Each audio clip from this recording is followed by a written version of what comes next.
Dear my fellow Nigerians, I have refrained from engaging with vitriol, scorn, and suspicion directed at me online because I was not raised to trade in lies or to indulge in false narratives. I did not do so as a child, and I will not begin now as a grown man. Because of my father's involvement in Nigerian politics, there has been a persistent curiosity and, at times, a malicious obsession with me. Why? I do not know. I have no social media presence and no interest in maintaining one, so I rarely correct these falsehoods. But perhaps it is time I address them. I understand that gossip follows those connected to public life, but let me remind you, my father is the one in politics, not me. To assume that my life or choices are somehow political statements is a flawed and childish calculation. It reveals more about the pettiness of those spreading such narratives than it does about me or my father. This pattern has become all too familiar. Individuals opposed to my father seize ordinary photos of me, images that are neither hidden nor secret, and repackage them with false stories. These are not revelations, they are not exposés, they are simply misrepresentations, fiction spun from pictures. I have seen this happen to others, but experiencing it myself repeatedly is deeply unsettling. Still, I want it to be known clearly, what is being circulated is gossip. I'm an actor and a writer by profession. Many are surprised, given the businessman, entrepreneur, and economist my father is. I'm sure he imagined I might follow that path. Yet, though my career is far from what he envisioned, he fully supports me.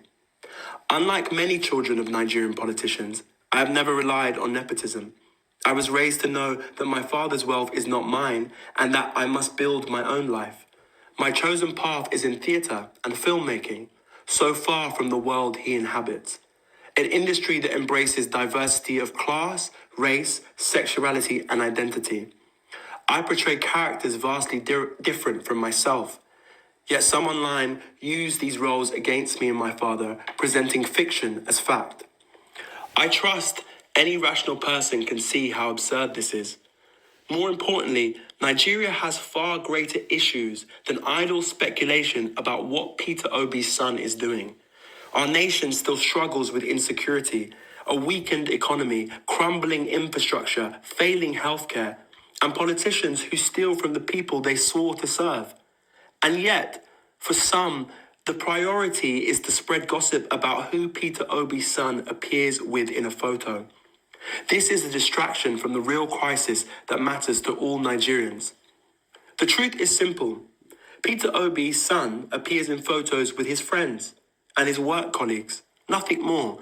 If people wish to invent otherwise, I hope they sleep soundly, knowing they are spreading lies.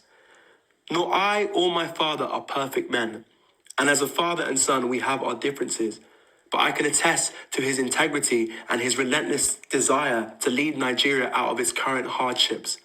In our home, as a child, the lesson was always clear. Face your work, do it honestly, and contribute to the good of others. That is what I will continue to do. So to those who attempt to distract us with lies, I beg you, stop pulling attention away from Nigeria's urgent problems. My father has my vote, not because he is my father, but because he is the right man for the job.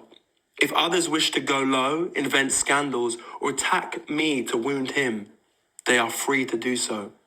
But we will go high, and we will continue to focus on the future of Nigeria. With love, Oseloka Obi. I've listened to that voice note. I read the message. I listened to the voice note, and I've listened again, and I just feel so sad, and that you know, Oseloka Obi was forced, was forced to do this, or should I say, had to do this, not forced, but he had to do this. It's really not fair. And this thing has been going since his father declared for presidency, all manner of things. Even when there have been explanation that he is an actor, he takes on different roles. We've seen in Nigerian films, even Nigerian films say there are people who take on different roles. You are friends to different people. You don't discriminate. It's not in your business to discriminate. It's not in your business to say, oh, what is not. Yet, yet every day, new lies, new lies, new lies. But you know something, eh? There's always something about Mr. Peter Obi. That thing that you think you're going to use, there's a certain kind of grace upon him.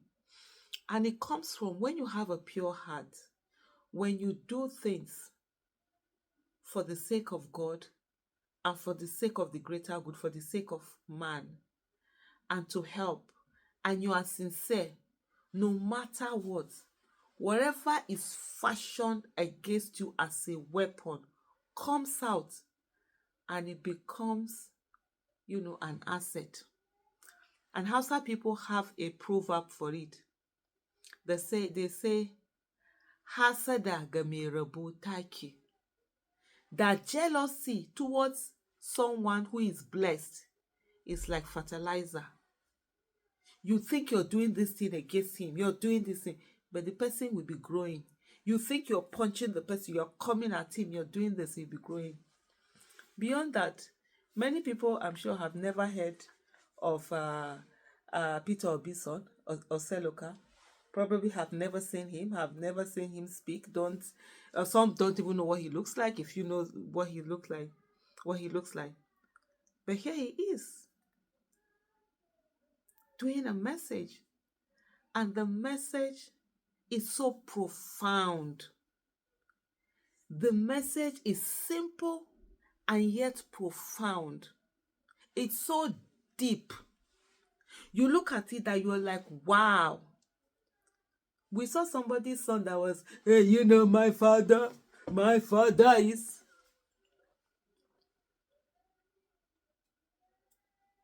Yes.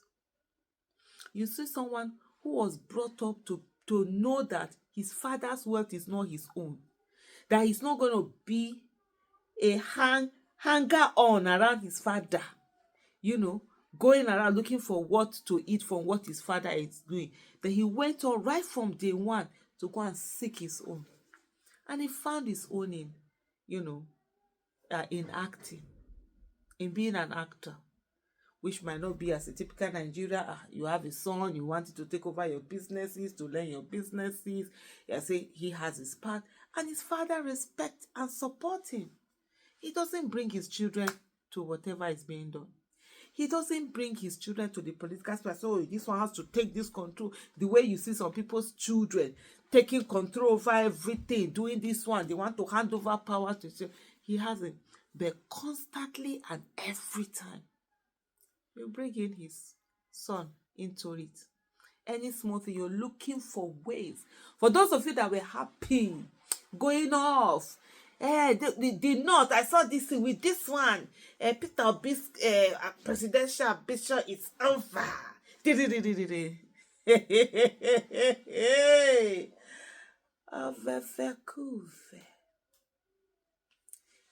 the North, they know. I saw a handle, I saw a message. I screenshot it. This particular guy, I can tell you, he's not even a Peter Obi supporter per se. He's one of those guys. If another person supporter, I don't want to mention him. Let me just focus on Oseloka and his father, Peter Obi. And this was what he said when they started that nonsense, bringing out pictures. You see, I didn't talk about it because it's absolute nonsense. You understand? If not for this message and how powerful and profound this message is, on that issue, I've never spoken about it. When people are just, there got some things that there's no need of amplifying it. Left for me initially when the son had said he was going to do, I was like, there's no need. Forget Nigerians. Otherwise, you give them. But this message, no.